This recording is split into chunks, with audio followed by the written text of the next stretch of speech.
Embedding drift. Embedding drift.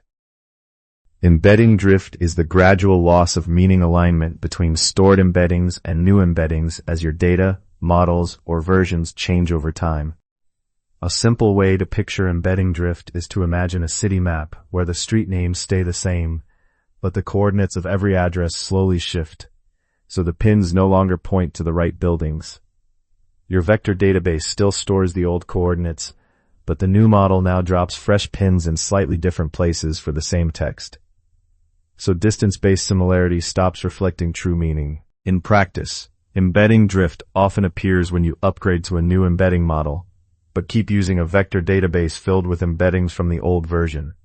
For example, a semantic search system that once grouped all software engineer resumes together might suddenly rank them inconsistently, because the new embeddings place similar candidates in different regions of the space compared to the stored vectors. This is closely related to the semantic search concept already covered on this channel. Embedding drift matters because it silently degrades the quality of semantic search, recommendations, and retrieval-augmented generation.